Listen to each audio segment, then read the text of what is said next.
Ladies and gentlemen, welcome to the podcast where at this rate, it's safe to say that Retribution is just a dollar store version of Nexus. It's lost the Midcard. Welcome to a big show. We've got a lot to talk about. We have NXT Takeover 30 coming your way this Saturday. We've got WWE SummerSlam coming your way this Sunday. SummerSlam as well as SmackDown this Friday taking place from the new Thunderdome, hence we got a little classic Thunderdome background here. It's night one of two of Special Impact Emergence, so a lot to talk about. But first, thank you to SpiderDuck.net for being our host, enabling us to be on iTunes and any of your favorite podcasting apps. All you got to do is search for Lost the Midcard, hit that subscribe button. That way you know every time a new episode comes your way, typically every Wednesday. And you can also get us on Spotify, and just basically any podcasting app that you can find, and type in Lost the Midcard, and there you go. We're also on YouTube where you can catch the video version of the podcast. And if you go to all the links are on our Facebook page, facebook.com/Lost in the Midcard, as well as our Twitter at LITMC Podcast, where we also share a lot of the great tweets from the wrestling world. I'm your host, Jeremy Bennett. You can find me on the Twitter at JBHuskers. And for the first time in a long time, I'm going at it solo here today. Unfortunately, we still don't have Daryl back on the podcast. He's real busy with work at the time, and Matt is on assignment as well tonight. So with the big show here coming up, I figured we get at least a little something here for you. I'll give you my predictions on both TakeOver and SummerSlam here coming up. Only 4 matches announced for TakeOver, so expect one to get added on tonight's show. If you're listening to the podcast on Wednesday. So there'll definitely be one more, maybe 2 more, because I think they had 6 matches on the show with the last TakeOver. So we'll probably get a couple of last minute ones added there this week. Let's kick things off with Impact Wrestling, as we've always been doing here lately. We've been watching Impact since a few new faces have come over, and we've been kind of pleasantly surprised with the product. Their last pay-per-view was a success in our minds on the podcast. So we're giving Impact Wrestling another shot, which it's probably our 3rd or 4th shot in the 5 and 3. Almost, she's about 5 3/4 of a year now. We're literally months away from our. We're literally about 4 months away from our 6th year as doing the show. So it's pretty crazy. Emergence Night 1 started off with a triple threat X Division Championship on the line. Chris Bay took on Rohit Raju and TJP. And, of course, on the surface, it looks like Rohit is going to be there to help out Chris Bay, help him retain the title, not let TJP get it. But I think we all saw it coming the moment that Rohit was going to turn on Chris Bay. And it happened. I just did not expect Rohit to come out with the title. So that was kind of a big surprise to kick things off with a new X Division champion, Rohit Raju. A lot of wrestlers from a lot of different companies showing their excitement and praise for Rohit breaking through finally and capturing a singles title here in Impact Wrestling. Then we go to the ever crazy Wrestle House where we have Johnny Bravo and Crazy Steve playing with toys as they get ready to set the stage for the big match that's going to happen in the Wrestle House on this night. Taya Valkyrie against Kylie Ray. So, and Larry D getting ready for a big date with Rosemary apparently, and using a fragrance called Ring Rust. I thought that was kind of funny, and apparently it smells like shit because old AC Romero did not like it. He's now calling himself Lawrence D too, because now apparently he's civilized. And the Good Brothers cut a promo setting up for the big tag match tonight. which against Ace Austin and Madman Fulton. So they were cutting a promo there. They're not too happy at what Austin and Fulton have been doing to them lately. So definitely setting up for a good feud here, leading to a big match at Emergence. Moose, of course, got tricked. He thought he was giving the TNA Championship invitation to Suicide, but it was Trey Miguel wearing a Suicide mask, unbeknownst to Moose. And that led to Moose against Trey Miguel. A very solid showing. Trey Miguel definitely has a good future within Impact Wrestling. I don't think anybody expected Trey to win this because we all figured that EC3 and Moose are going to have a match. EC3 is going to win and then destroy the TNA World Heavyweight title. Well, maybe now there may not be a match because after the match, EC3 drops Moose with the inverted DDT and steals the TNA Championship and walks out. So probably to be continued for night 2 of Emergence next week. They did a good video package on Eric Young showing all different facets of his career within Impact Wrestling, a very long career within Impact Wrestling. So I thought that was kind of a cool piece to see there. We cut to Willie Mack getting interviewed by Jimmy Jacobs before the interview gets hijacked by Brian Myers, and looks like from what we've been seeing, I think we're going to get a heel Brian Myers to start. I'm all for it. It's kind of a new, fresh look at him, maybe a chance to flesh out the Brian Myers character in a different way. So I'm all for it. Looks like we're going to set up a Brian Myers and Willie Mack match, which should be very good with a couple of veterans there. I don't know if that's going to happen on night 2 of Emergence or very soon on Impact afterwards. We'll find out. Probably the match of the night was the Good Brothers taking on Madman Fulton and Ace Austin. You could have probably picked either that or the main event as probably the match of the night. No surprise, Magic Killer by the Good Brothers. They get the win there.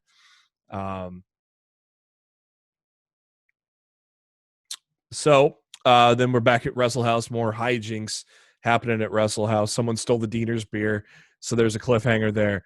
I wonder who stole all the beer. I'm gonna guess. I'm gonna blame it on Susie. That's gonna be my guess. Let me know in the comments what you think there. But my guess is Susie. Susie stole the beer. She drank 2 cases of beer. That little girl drank 2 cases of beer.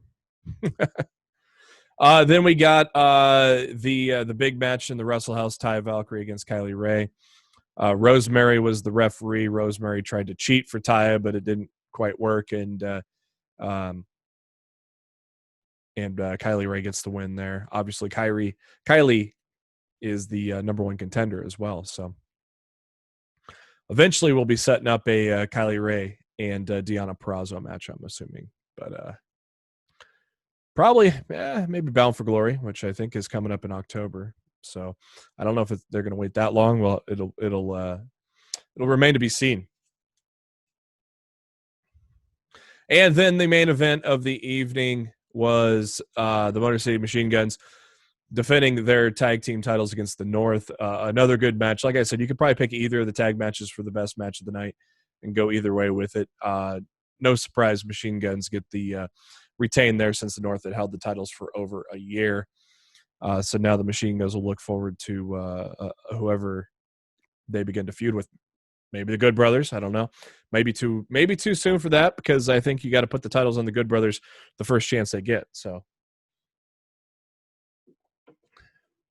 and for Emergence Night 2, main event's going to be the first ever Knockouts Iron Man match between Deonna Purrazzo and Jordynne Grace. Eddie Edwards defending the Impact Championship. Looks like another open challenge, but with it being Emergence, I would assume that it's going to be a big one. Somebody, maybe a surprise, maybe Heath, I would assume it's not going to be. It's going to be someone it might be someone that you think will take the title from Eddie, possibly. And they did make it official. Brian Myers and Willie Mack are on for next week. More Wrestle House and also EC3 on why he stole the TNA title. Well, we all know why. He wants to destroy it and destroy its history. So AEW this week, we kicked off with a great tag match between the Young Bucks and Dark Order's Evil Uno and Stu Grayson, of course, as the Smash Brothers. These guys have clashed a lot in PWG, so no surprise that these guys had a great match here. And it was good to see this match. We hadn't seen this match in quite a while. So Young Bucks getting the win there as they start to trend upwards once again in the tag division. So I assume right now Bucks take on FTR at All Out, and then FTR takes on Hangman and Omega. It'd be interesting to see if Hangman turns on Omega at any point, though, during that FTR match. Maybe he just walks out on Omega, which it'd be weird because you're the tag champions, but I'm not sure. MJF cut another I guess you could say State of the Union address as he's taking on the presidential election year as a theme to rally against John Moxley. Pretty good promo there by MJF as always. Moxley hits the ring and drops MJF with a killer paradigm shift. After which Moxley was rallying to ask for the paradigm shift to be banned. We'll see. Alex Marvez interviewed Matt Hardy. Of course, Matt Hardy took that brutal chair shot, accidental, from Sammy Guevara the week before when Sammy accidentally grabbed the wrong chair, a non-gimmick chair, and that was a very heavy chair that went right for Hardy's forehead, which ended up in, I believe, about 13 stitches. Seeing Hardy on Being the Elite this week, though, either they did some good makeup or it's healing really good, because you have to really look to see the scar on Matt's forehead there, considering he had a lot of stitches to close up that wound. But hey, they're turning this accidental thing into more fuel for the fire, as they should, to make it more make the feud a lot more interesting. Obviously Sammy made a big mistake and got scolded for it, and we'll learn from it. So accidents always happen in pro wrestling. So next up was a damn good match between Cody and Scorpio Sky for the TNT Championship. This one went about 12 minutes, Cody retaining the belt. On that, just a very good match between those two guys. Scorpio definitely bright future. I think future world champion is not out of the question for that guy. Obviously, he did get a chance at that when he took on Le Champion Chris Jericho a while back. So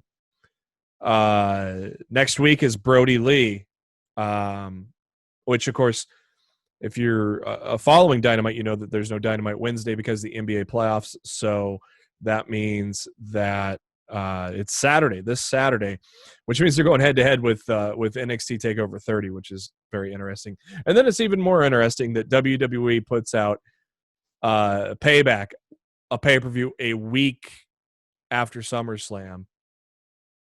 It's kind of, these guys are definitely jockeying with each other, and there's no secret about that. Tag team championships on the line. Hangman Page and Omega against the Jurassic Express. Another solid. Again, this was a night of solid matches, and this was no exception there. And no surprise that Omega and Hangman take the win there. I still think it's got to be obvious that FTR takes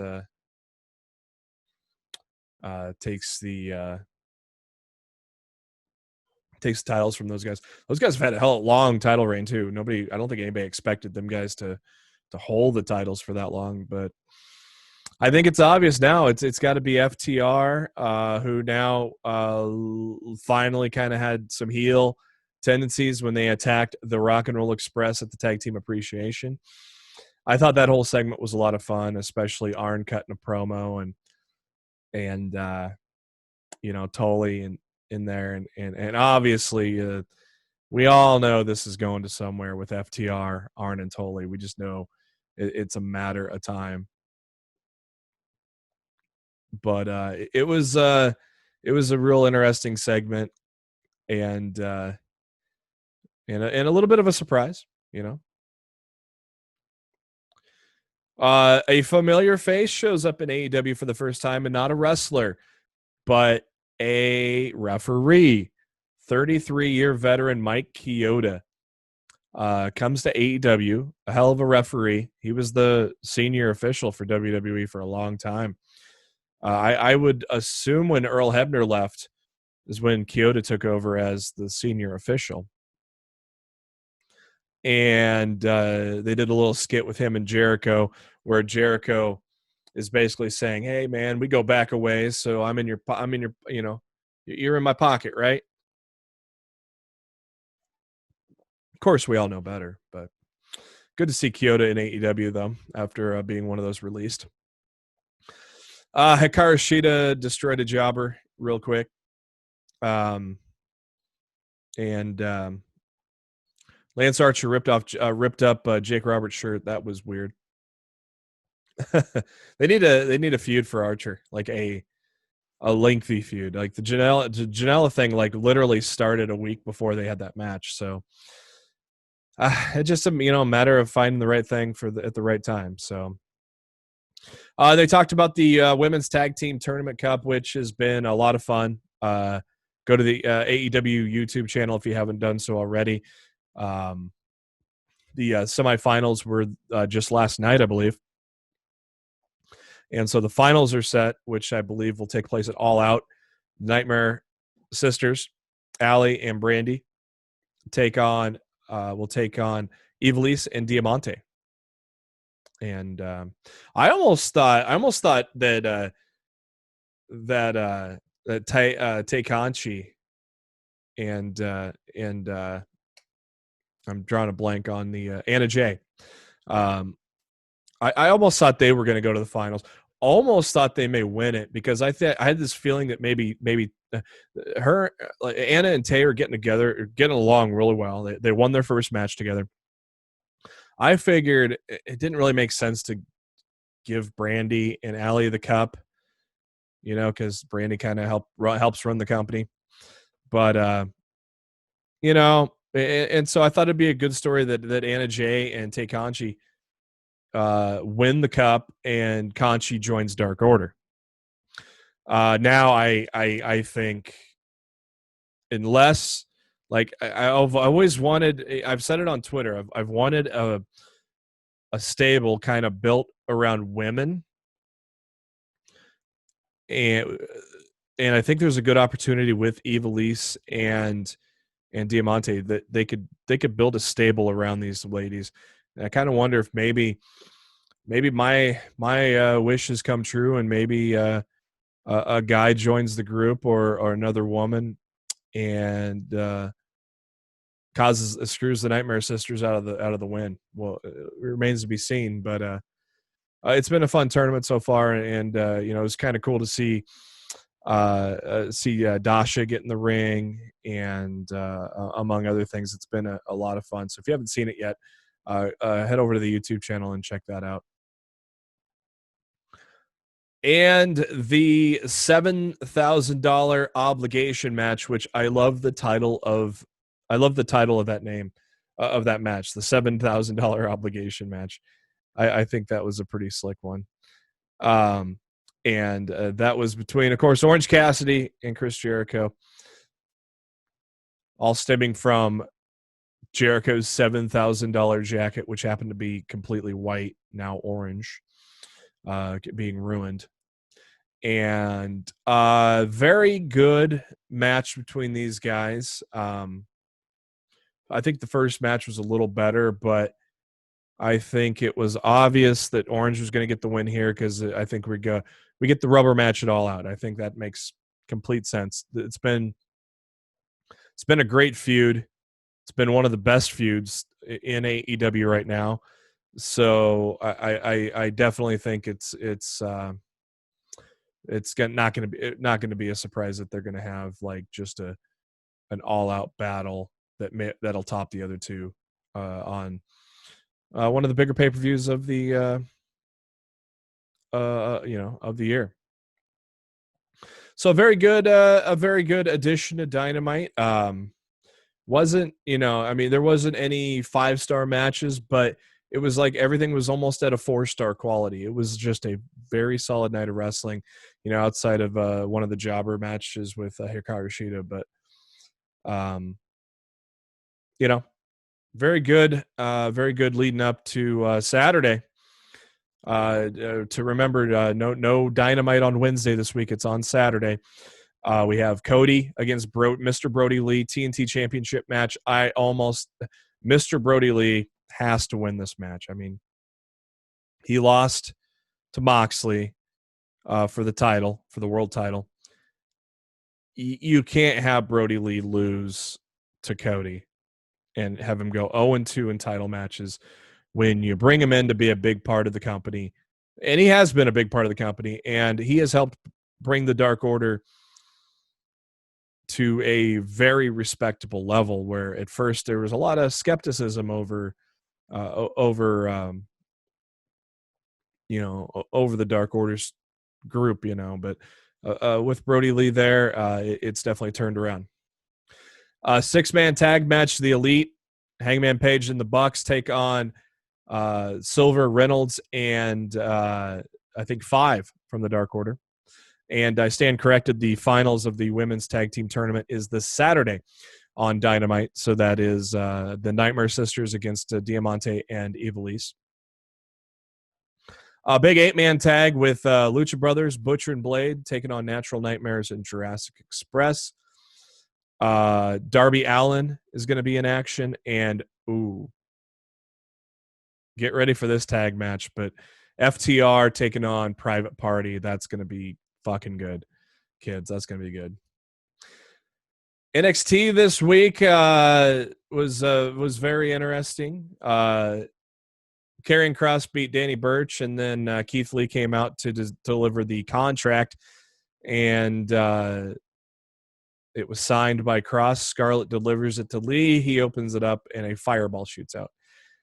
Fireball. I like fireballs, man. They are a classic staple in professional wrestling, going way back. So some people may think it's a little weird, a little hokey. I kind of like it because it's kind of a little throwback. Drake Maverick took on Killian Dane.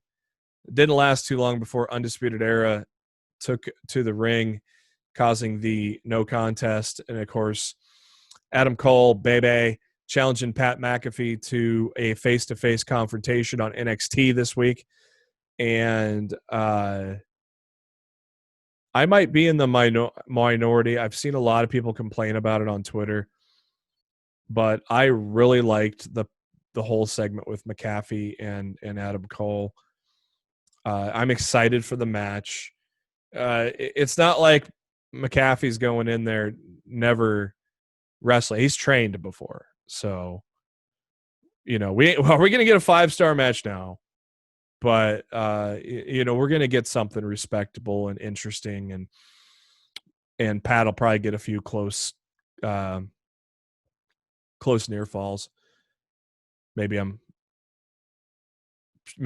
shooting my hand out there as to who I'm picking to win that match right now.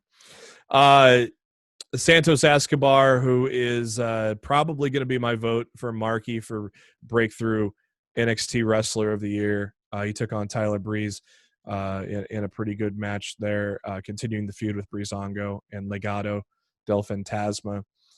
Mia Yim, who obviously was shooken, she went to the hospital to check on Keith Lee. and came back. And I figured that was going to lead to Indy Hartwell getting yet another big win on NXT. Indy Hartwell, a girl that I've been very impressed with over the past month or so. But no, Mia Yim got the win there. Bronson Reed and Damian Priest had a great match. Those are two guys that are going to be in the ladder match. Mercedes Martinez and Aaliyah tag match against Casey Catanzaro and Caden Carter. And then we had the triple threat match between Cameron Grimes, Kushida, and the surprise entrant, which was the Velveteen Dream. Good to see Dream back. Triple H commented on the allegations. They said they did not find anything. Commented on his absence. Well, he was in a car accident, so he was still waiting to be medically cleared. So now everything has cleared up for the Dream. He is now back at it, and apparently turning heel as he was attacking Kushida at the end of the match. But since it was Dream that did not get pinned, we're going to have a second chance match, which is that's going to be good on NXT this week. It's got to be the main event, Finn Balor and Velveteen Dream, to go with the other match for the last spot between Johnny Gargano and Ridge Holland. I would be surprised if Gargano does not win that, even though, I mean, they're very high on Ridge Holland. I've heard next big thing thrown around a little bit. We can hold off on that. He did have a good showing in that triple threat match, and I think this is good. Gargano and Holland will be a good match. I fully believe. So you just cannot have a takeover without Johnny Takeover, but it could lead to a good story with a heel Johnny Gargano complaining about not being on Takeover. So, I could see it going either way, but I'm about 90-10 for sure that Gargano is. I could see a situation where Holland could win and where they could go with Gargano bitching and moaning, but I don't see it. I think Gargano gets the win there. And a good 6-man tag match between Breezango with Swerve Scott and Legado del Fantasma. So I think we're going to have ourselves a pretty good NXT for Wednesday. Of course, you got the Pat McAfee and Adam Cole face to face. So I think it's going to be a good NXT. They're running unopposed, so they better bring their A game. That's for damn sure. So SmackDown this week. They showed all the Retribution stuff. I wanted it to be good, but it is just it. I don't know if it's missing something or if it's just the writing or what. I don't care. It's like it's not gripping. It was kind of cool for a little bit with screwing with the production and stuff the first time they did it. I think they made a mistake of announcing these guys are coming before, they should have just not said anything about a new faction coming. Talking to Matt earlier this week, he's like, I mean, he's on the same boat as me that this thing's the drizzling shits right now. Not interesting. And I mean, I've seen about the same kind of sentiment over on social media too. I don't see too many people excited about this angle. I don't know. I don't know what's missing, but he says, Matt said, when I talked to him earlier in the week, he said, about the only thing that could save this is if CM Punk is the leader. And now we know that there are a bunch of people, like it's not just 5 or 6 people, like on SmackDown, a shitload of people showed up. So they, they're clearly not. They can clearly change the official lineup when they want, and maybe it'll be good. A lot of people saw this as a redo of the fuck up with Nexus, because obviously John Cena should not have defeated Nexus when it came down to it. I think John Cena even admitted that himself in an interview somewhere down the line, that was the wrong call, because after that, they lost all steam booking wise, and they lost all credibility with the fans. So, I just am not excited. I don't care. I saw someone tweet this Monday, and I'm like, fuck no. Oh, they're going to ruin the Orton-Drew McIntyre match. I'm like, fuck no. I don't know. I think Tozawa's ninjas are more interesting than Retribution right now. At least that's fun watching them be the tackling dummies for the Hurt Business. I mean, but yeah, Big E, John Morrison, big singles match was interrupted by all the Retribution people, and the Retribution people beat up the two guys, injured Big E's knee. Then they had a backstage segment with a bunch of heels and baby faces. Big E kind of leading the charge, trying to rally the troops, while King Corbin laughing at Big E. But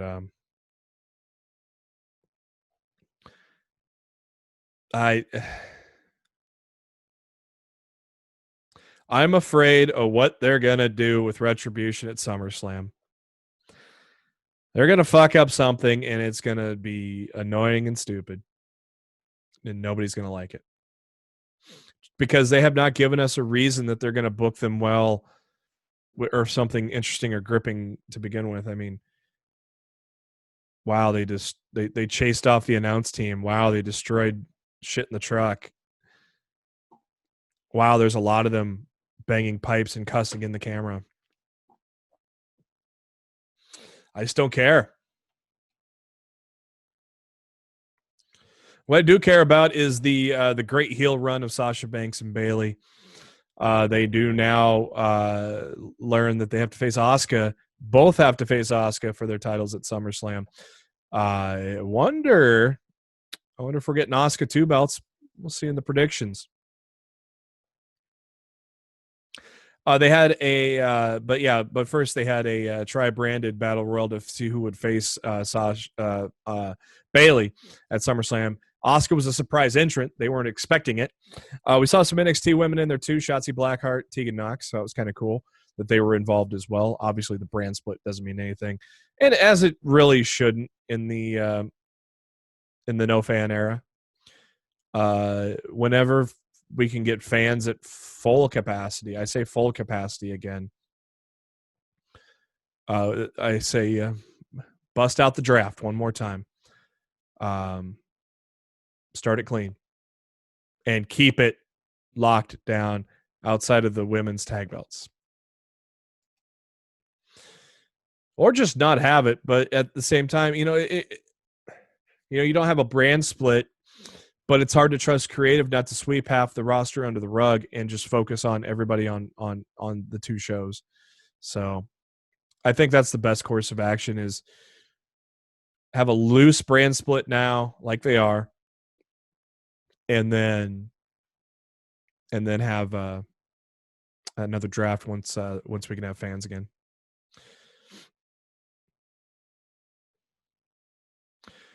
Mandy Rose, who looks great with short hair, by the way, cutting a promo and challenging Sonya Deville to a hair versus hair match at SummerSlam, which was accepted by Deville later on in the night. And of course, everybody, wrestling fans probably know by now, a very scary situation involving an intruder into Sonya Deville's house who was planning on kidnapping her. Very scary situation. Thankfully, both her and Mandy Rose were at the house, and the alarm was triggered, and they were able to thankfully escape safely. And the fucking creep was captured, and hopefully he's locked up for a long time.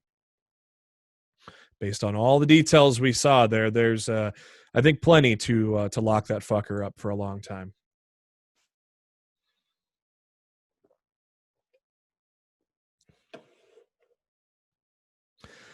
Sheamus took on Shorty G. He was pissed because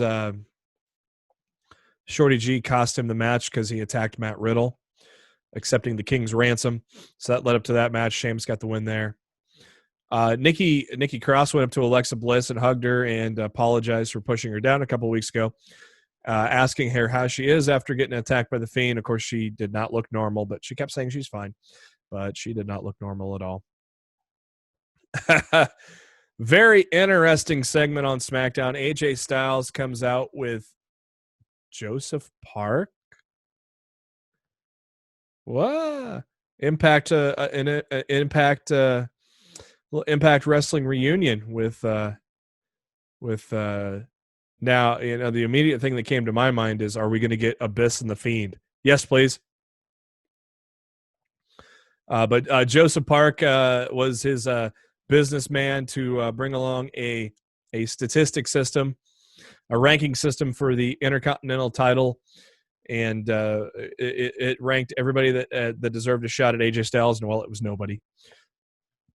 The funny part about the system is he called it the Phenomenal Intercontinental Statistic System. That spells out piss. A lot of people think that's a shot at AEW and their wins and losses and ranking system. Is it? Probably. AEW is on the mind of WWE and vice versa. It's no secret. So I thought it was funny. It was great to see Joseph Park. As long as we get Abyss. And man, Abyss, speaking of, like, Jeff Hardy came out to interrupt, man, him and Abyss and Jeff Hardy had some great battles and Impact as well. But Hardy came out and said, well, he respects Styles and he thinks he deserves a shot at the belt. And Styles kind of acted like he was playing along how he respected Jeff, and he said, hell no.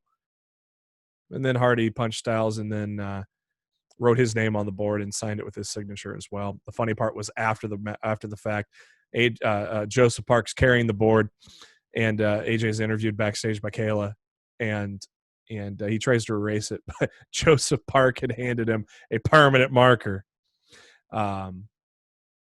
But Styles and Hardy, obviously, they've had some classics in TNA as well, so that should be a good one on SmackDown this Friday, which is, of course, the debut of the Thunderdome. So very curious to see what that looks like. You know, WWE ain't broke, so I'm sure there's going to be a lot of money behind it and gonna look pretty fucking cool. I'll talk a little more about that later when we get to headlines. Nakamura and Cesaro are feuding with the Lucha House Party, so we had a match between Shinsuke and Grand Metalik, which Grand Metalik got the win. Very, very solid match. Very short match, though, too.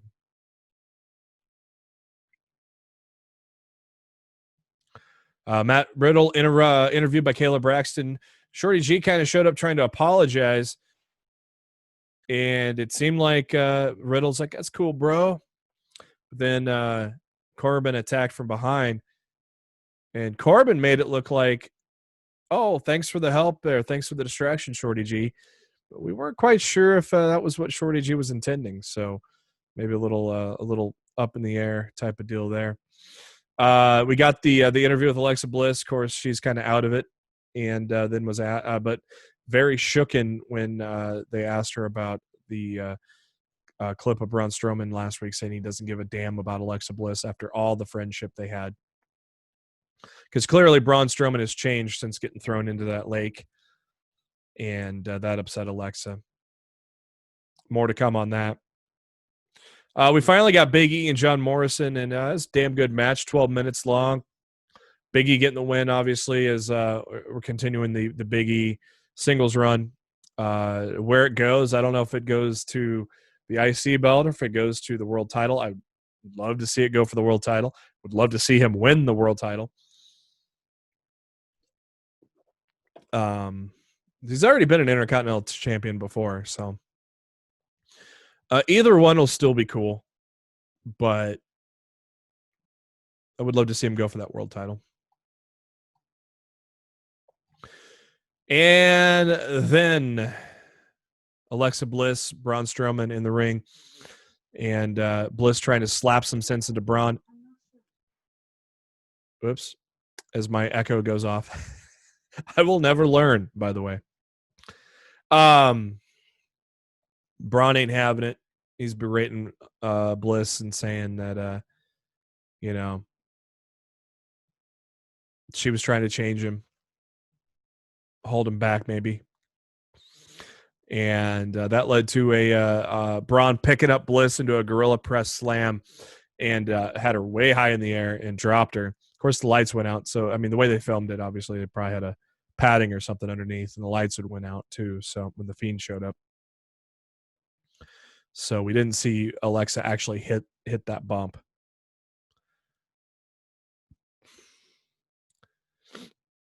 But then the Fiend shows up in the ring, and Braun's gone. He's on the Tron laughing.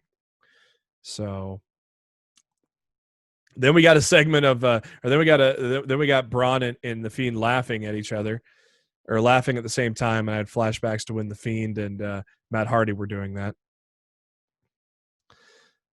So that just furthered that feud. That ended SmackDown. Monday Night Raw started out with Drew McIntyre.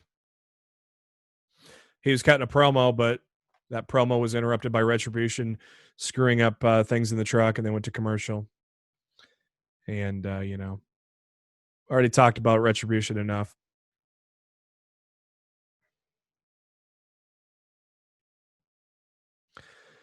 We got Apollo Crews, Shelton Benjamin, short match there. Apollo Crews wins because he won. He gets his wish that the rest of the Hurt Business of Benjamin and Lashley are banned from ringside in the SummerSlam match against MVP. The Hurt Business attacked Crews afterwards, and then Mustafa Ali, Ricochet, Cedric Alexander all save him. And then R-Truth comes out and pins Benjamin and wins the R-Truth was running around ringside, and Benjamin attacked Truth, and Benjamin wins back the 24/7 championship.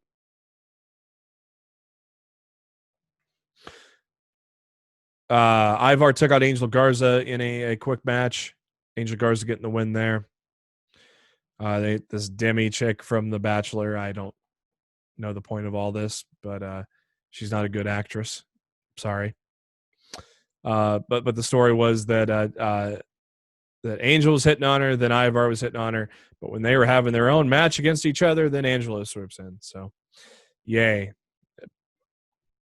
Compelling shit.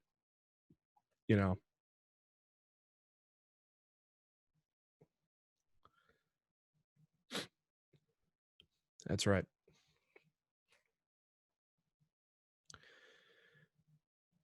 And Dawkins was teasing footage of the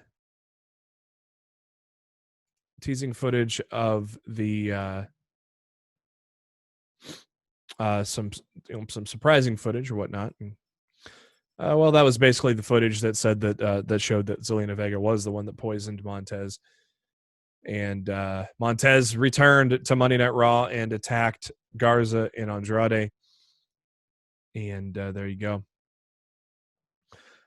Mickie James, welcome back. First match since her about over a year with knee surgery. Well, she didn't get an entrance, and the match was basically an afterthought because Seth Rollins had come out and was arguing with Samoa Joe. It's like, well, yeah,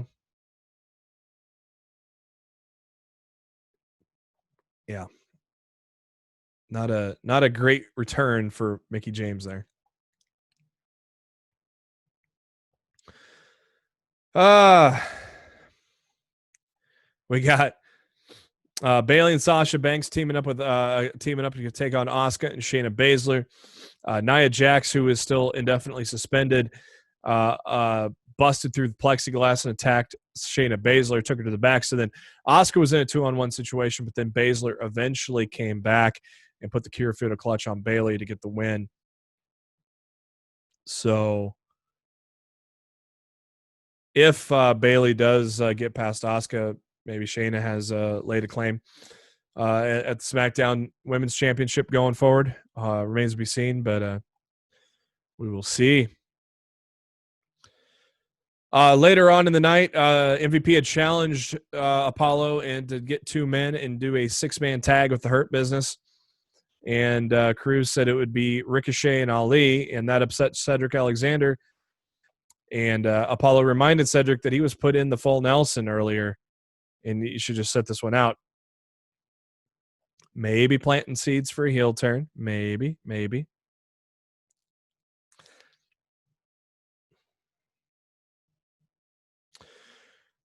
Shawn Michaels and Drew McIntyre having a conversation. I mean, we all know where this is going later on with Shawn Michaels, but Shawn tells Drew to give him some space and to let him be out there alone. We all know what's going to happen, though. See it coming, mile away.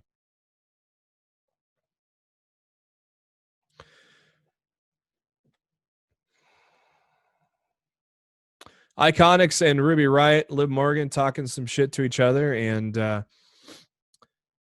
the Riot Squad leaves, and Billy Kay goes, "Who's that?" Camera pans over, and look, it's Jessamyn Duke and Marina Shafir joining their buddy Shayna Baszler. So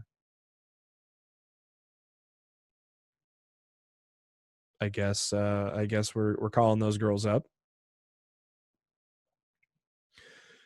And of course, a year down the line, hopefully we get Becky Lynch back. We can have the 4 horsewomen against the 4 horsewomen. Peyton Royce, Ruby Riott had a very short match, and then we had Raw Underground with Eric from the Viking Raiders beat up some guy, and Shane asked what Dolph Ziggler's thoughts were, and he goes, it's about a 4 out of 10. Nice Bret Hart quote right there. Eric challenges Ziggler, and so then they face off, and Ziggler wins with a choke, and of course a little thumb to the eye too, because you always got to use a thumb to the eye when you need to. Then we had a promo with Rey and Dominic Mysterio, leading a little bit of payback, getting a little kendo stick payback for what they did to Dominic the week before. Pretty good segment. I've been thinking that whole feud's been pretty good, and it's good to have a long-term, lengthy feud in the WWE, where a lot of times those things are rare.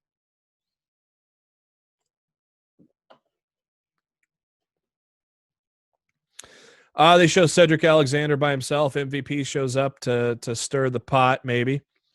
They further teasing that Cedric will join the Hurt Business.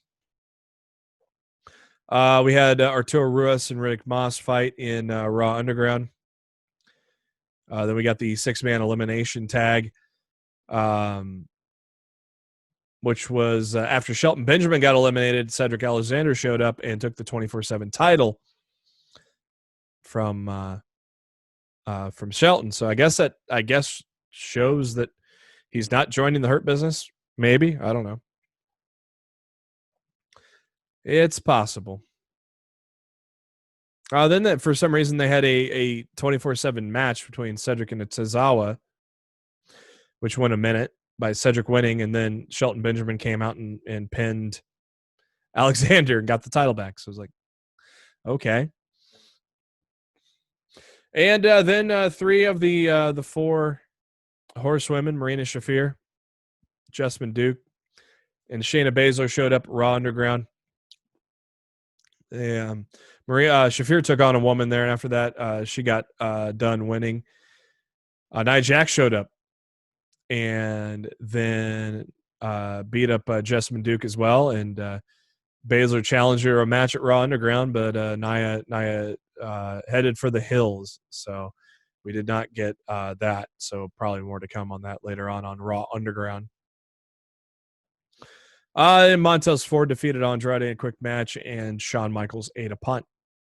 We all knew that was coming. The big story was that it did not seem like Shawn Michaels really sold the punt that well. Everybody was wondering why he was still up and around at the end of the night. But I don't know if there's more to it or if that's just Shawn being Shawn. It was kind of funny, though. I thought it myself, so I was like, oh, he's not selling that punt. There was a report from PW Insider today. Some good news, maybe finally. Talking Smack might be coming back to the WWE Network. Of course, they have the Raw Talk after Monday Night Raw, because we we have to have a show after 3 hours to talk more about Raw, especially after that Raw was not that good this week. It was a good one last week, but this week was not that good. But I miss talking smack. It was great. Renee Young and Daniel Bryan were great. Don't know if it would be them again because, Daniel's a competitor now. But, that would remain to be seen.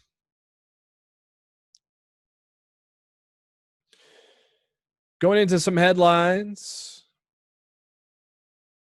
As we mentioned, the Thunderdome is coming on this Friday, SmackDown. Of course, it'll be used as well on SummerSlam and Monday Night Raw as well.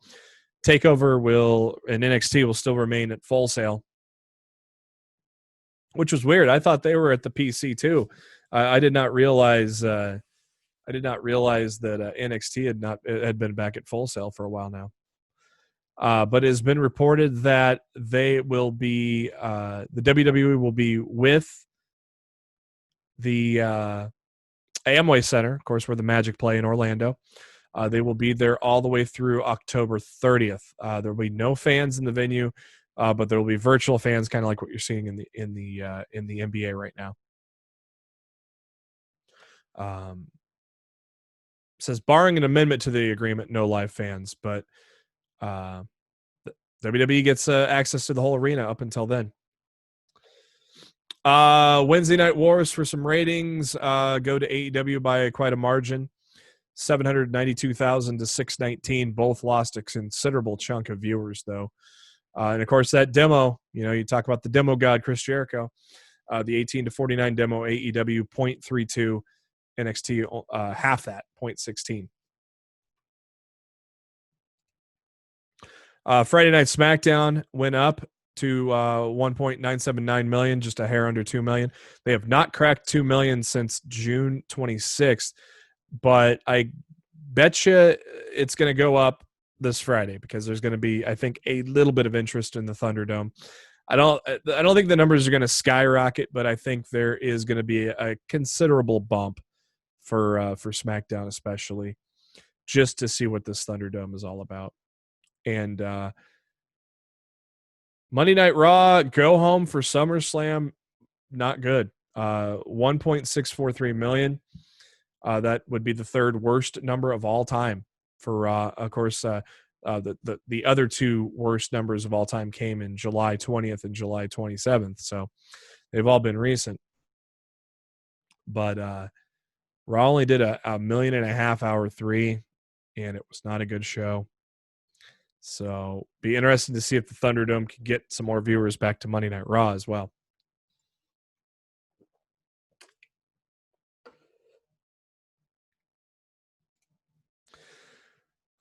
Some kind of sad news here with as appears that Priscilla Kelly has tweeted that her and Darby Allin are going through a divorce. So hopefully they both can get through that. Those tough times here ahead. It's kind of sad. We a lot of people love both those guys as wrestlers and as a couple. So unfortunate news there. WWE, this will be the first of many articles I talk about with trademarks, but WWE has filed for a lot of trademarks coming up. Mustache Mountain, Karrion Kross, James Drake, Jake Atlas, Indy Hartwell, Casey Catanzaro, Gallus, Indus Sher, Grizzled Young Veterans, Legado del Fantasma, Imperium. So it looks like a lot of UK ones are up for renewal and some other ones that they're jumping on as well. Going back a couple of weeks since we were off last week, very interesting. Daniel Bryan on Twitter on August 6th said he'd love to do a match with The Rock based on solely how many times his daughter has made me listen to You're Welcome. And then, of course, it stuck to my head, and I sang it all day. And then Rock responds, I can see the writing on this wall from miles away. I'll be jobbing again in the spirit of being a girl dad. Let's do it. And congrats, brother, on the new arrival. We're thrilled for you, Mama B and fam. Oh, man. Rock and Daniel Bryan. The promos leading up to it. A hell of a match. Gimme. Congrats to MVP. with signing a multi-year deal with the WWE. He was on the cusp of retirement. Thought he wasn't coming back after a few appearances, and he has done a hell of a job this year with the Hurt Business and everything. And he celebrated on Instagram with some Yamazaki single malt Japanese whiskey, aged 18 years. I bet that was mighty tasty. But congrats, MVP. A hell of a 2020 for that guy. Rock has more Rocky news. Rock has topped Forbes' annual highest paid actors list, coming in at $87.5 million between June of 2019 and June of 2020. Yeah, no surprise. The Rock is rich and the biggest star in Hollywood. Who would know that a pro wrestler would become the biggest star in Hollywood? Paul Heyman announced modes that are coming to WWE 2K Battlegrounds. Of course, the game, arcade game with no simulation 2K game this year. 2K coming out with an arcade game, and September 18th. So the release date is exactly a month away. There is a campaign mode, exhibition mode with one-on-one tag team triple threat, fatal four-way, steel cage match, and Royal Rumble. There's a King of the Battleground mode. It's a brawl to become the last man or woman standing as you and up to 7 other online players burn it down and try to fling one another out of the arena. The longer you stay in the arena, the higher your score climbs. So there's an online tournament mode, a Battleground challenge mode, which looks like kind of a tower, like Mortal Kombat, if you're familiar with that. More trademarks for the WWE. Pretty Deadly, The Hunt, Zach Gibson, Rinku, and Saurav.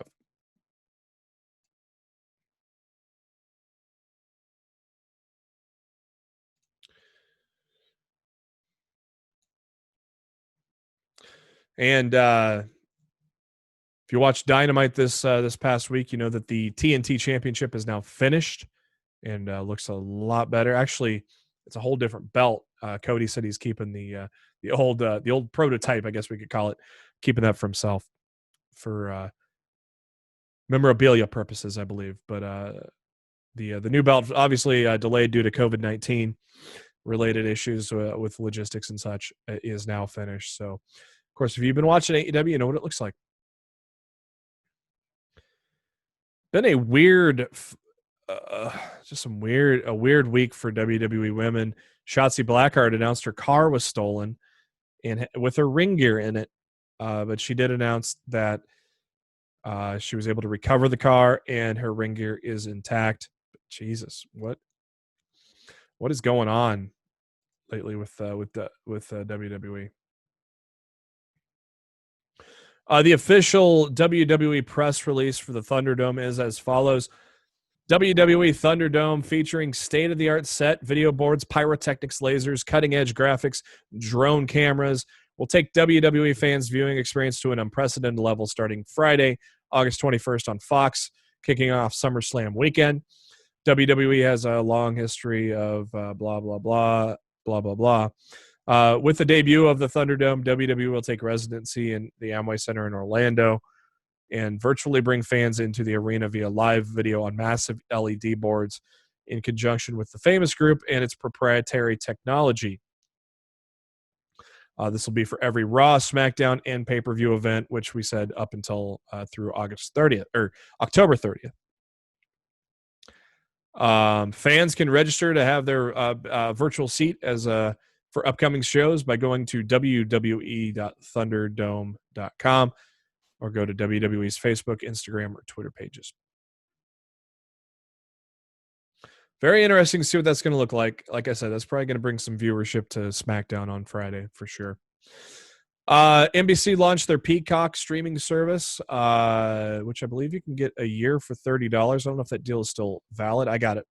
I kind of did it as a pre-order thing because it was a pretty good deal, but $2.50 a month. There's some WWE content on there. Best of WWE compilations for Steve Austin, Undertaker, Shawn Michaels, Randy Savage, Brock Lesnar, as well as best WrestleMania matches. 25 years of Triple H. Steve Austin's Broken Skull Sessions, divided into 2 seasons, one for Undertaker and Goldberg, the other for Kane, Big Show, Bret Hart, and Ric Flair. WWE Untold, the full 20-episode run of WWE's Monday Night War documentary series, the full 5-episode first season of WWE's Ruthless Aggression, and the complete 21-episode run of WrestleMania Rewind, all part on the Peacock streaming service. More trademarks, UK related: Joe Coffey, Mark Coffey, Sam Stoker, and Lewis Howley. The stalker case on for Sonya Deville hearing is set for Thursday, so I believe next week's show we should probably have some more updates as to what is going to happen. I'm assuming he's probably going to be held without bond, but we'll find out. CM Punk had a lot to say recently about Retribution, the Thunderdome, and a lot. In regards to Retribution, he goes, the Retribution members should be the grandchildren of all the heads of former territories, led by Greg Gagne. Oh, Phil. Unrelated, have the Road Warrior movies been responsible for the most pro wrestling gimmicks and names? Obviously with the Thunderdome, as you see behind me. He goes, a lot of you don't understand this tweet. I'm talking Road Warriors, Humongous, Match Beyond, Thunderdome.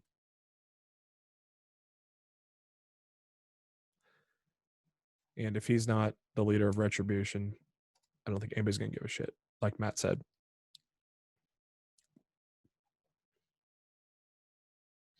According a little further on the Talking Smack, PW Insider talking that the revival may happen for Talking Smack as soon as the end of August. So that'll be cool. We don't get to see Renee Young much with WWE Backstage gone. So, yeah, which I thought was an entertaining show. Anything Renee Young does is great. So hopefully it leads to we get Talking Smack back again.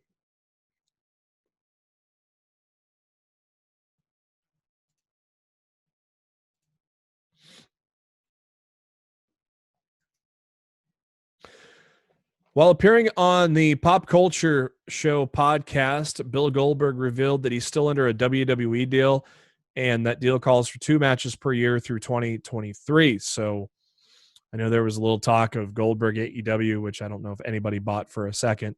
But yeah, Goldberg's still with WWE twice a year through 2023. More trademarks: Malcolm Bivens, Mercedes Martinez, Primate, Jay Melrose, Raquel Gonzalez, and Retribution were filed. The federal government seeking to seize the home of Ted DiBiase Jr. The Associated Press announced, this came out just today actually, that they are seeking to seize the $1.5 million home of former WWE star Ted DiBiase Jr. This stems from an audit into the Department of Human Services after arrests were made in February 2020 in one of the largest embezzlement scandals ever in the history of that office, a scandal that saw direct connections to the DiBiase wrestling family. Former WWE developmental talent Brett DiBiase was among those indicted several months ago as part of the scandal, which saw the former director of Mississippi State Welfare's agency and 5 others charged in the embezzlement scandals. DiBiase Jr. not accused of the crime, but federal agents are preventing him from selling his home and looking to seize the home.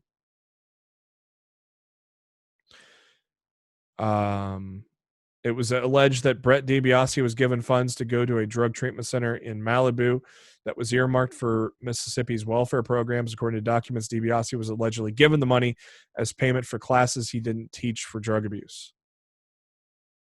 Crazy story.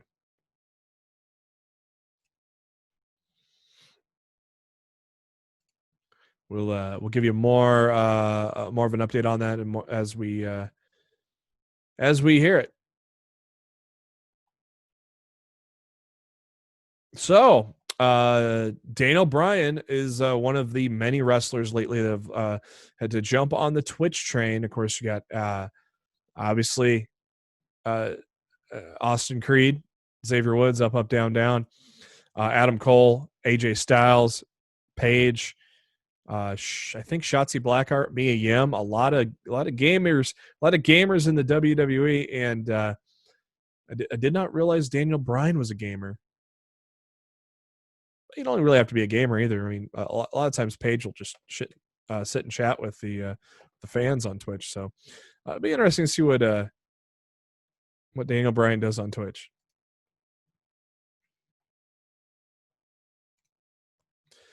The complete WWE 2K Battlegrounds roster has been revealed. It is large. So go to IGN.com and check it out. There are going to be a lot that are added post-launch too. So a big list of wrestlers that are coming to the game there. I'm going to wait and see. I don't think I'm going to get it right away. I'm going to kind of wait and see. Kind of wait for reviews. See if it's microtransaction hell.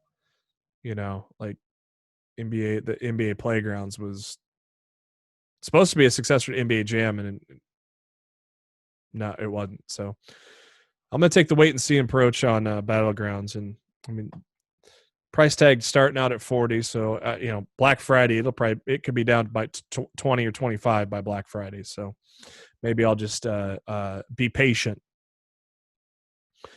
Sad news in the wrestling world as John Bajoria, better known as Xavier, passed away at the age of 42. There has not been any word on the circumstances of his passing, but family members confirmed he was the second ever Ring of Honor World Champion, defeating Low Ki, and held the belt. He held the belt, I believe, for a considerable amount of time before Samoa Joe defeated him to become the third champion. I was not watching Ring of Honor back then. I'd have to talk to Matt and Daryl to see if they obviously they live in the area of where Ring of Honor kind of grew, to see if they knew a lot more about the guy than I did. So, but it's still sad to see a man pass away at a very young age.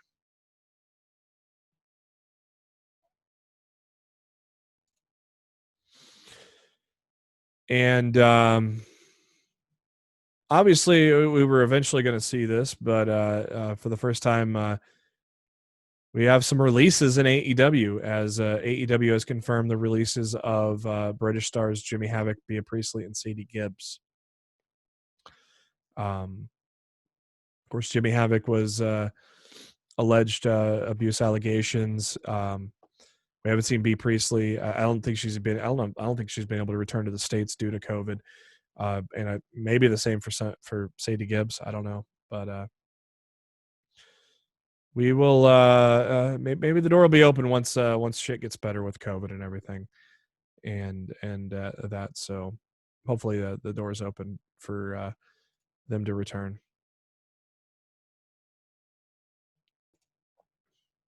And it is now official. We talked about it earlier a couple weeks ago on the podcast, but indie wrestling is now debuted on the WWE Network. You can watch Evolve, Progress, ICW, WXW, so you can watch some of your current WWE superstars in the indies.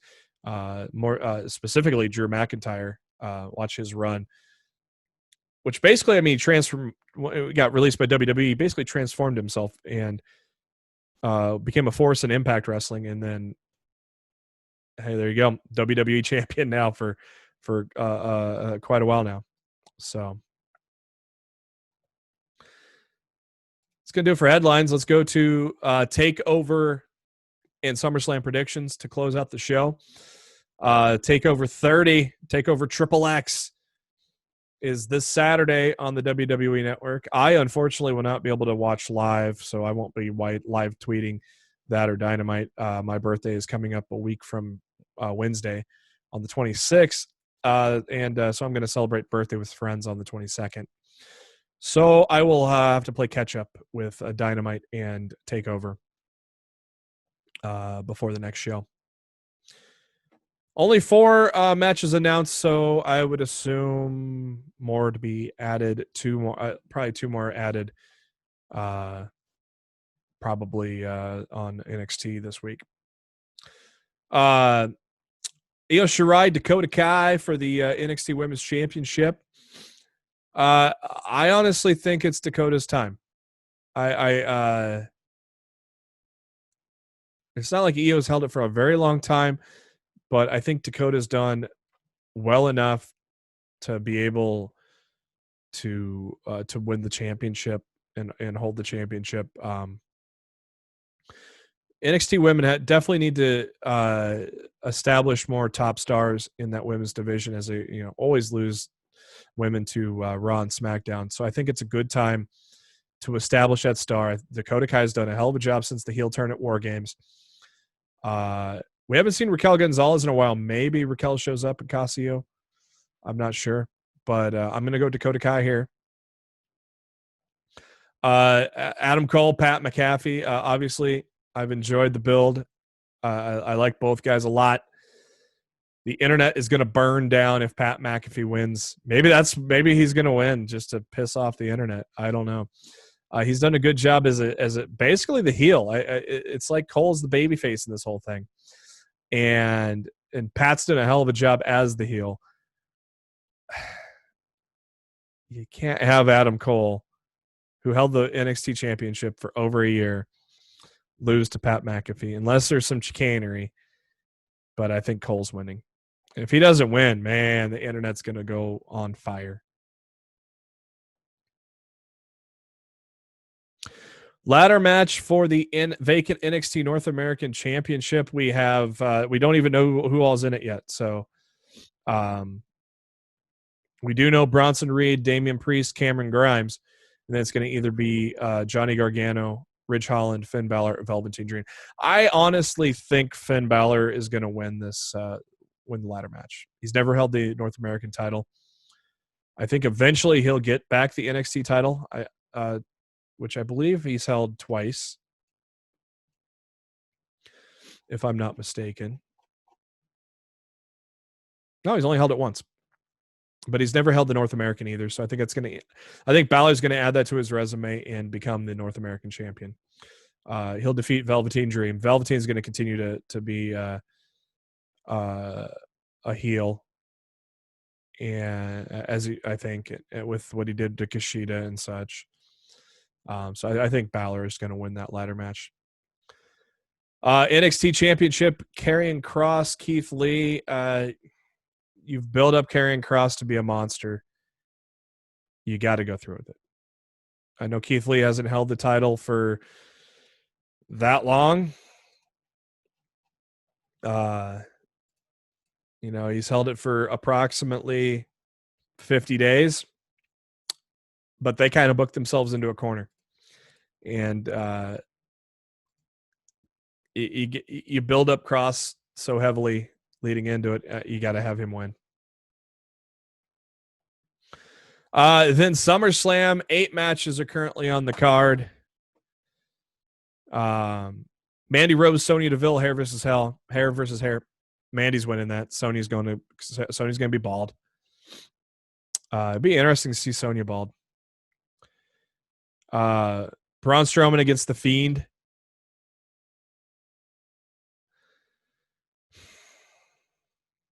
The Fiend doesn't need the title. I think Braun wins it. Especially with Braun being a heel now. Really opens up the door for contenders. Especially maybe if you push Big E up that way. So I think Braun Strowman wins it. Bayley and Sasha each face Asuka. Raw and SmackDown Women's Championships.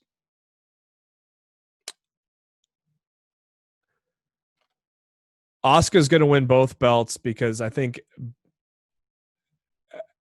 Bayley and Sasha have to also defend the tag belts at Payback. I think after Payback, they are going to be beltless.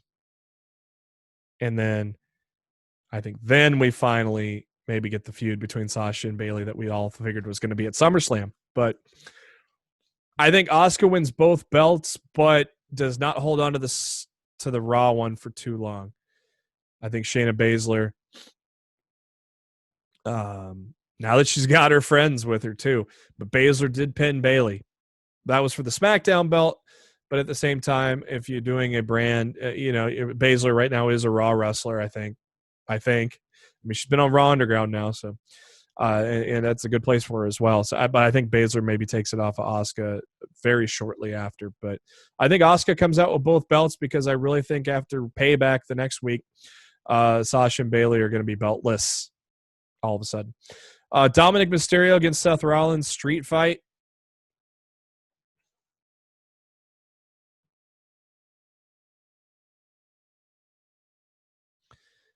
I think since it's a street fight, I think Dominic's going to win.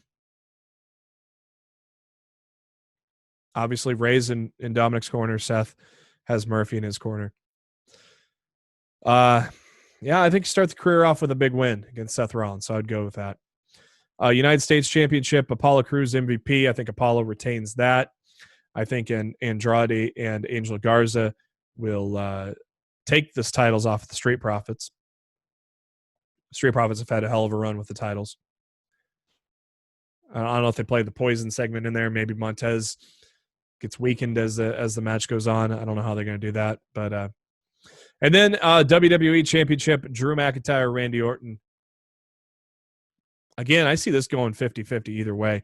I mean, Randy Orton's had a hell of a year. He's punted a lot of legends on the way to this title match. So it almost would make sense that he dethrones Drew McIntyre here. But Drew McIntyre also needs that signature, a very big signature win. I'm going Randy Orton. I think just because of the big year he's had, I think they're going to put the title on him for the 14th time. I don't like it, but I don't hate it either. So we'll see. But that remains to be seen. Again, big weekend with SummerSlam and Takeover this weekend, as well as Dynamite going head-to-head with Takeover. So that's going to do it for this edition of Lost in the Midcard. I'd like to thank SpiderDuck.net for being our host, enabling us to be on iTunes, Spotify, and any of your favorite podcasting apps. Make sure you search for Lost in the Midcard. Hit that subscribe button. That way you know every time a new episode comes your way, typically every Wednesday. And you can also get the YouTube version, so you can see the video version, see us in action here. And the links to everything are on our Facebook page, facebook.com/Lost in the Midcard, or Twitter at LITMC Podcast. And you can follow myself on the Twitter at JB Huskers. Make sure you follow Matt at Raw Showtime and Daryl at No One Like D. But final thought is it's a big wrestling weekend. We're going to get some surprises. We're going to get the Thunderdome. I think it's going to be very exciting. Dynamite's coming at us on a weekend going head-to-head with NXT as well. So it's going to be a very big weekend, and we'll be here to talk about it next week. So thank you for tuning in to Lost the Midcard. Have yourself a good one.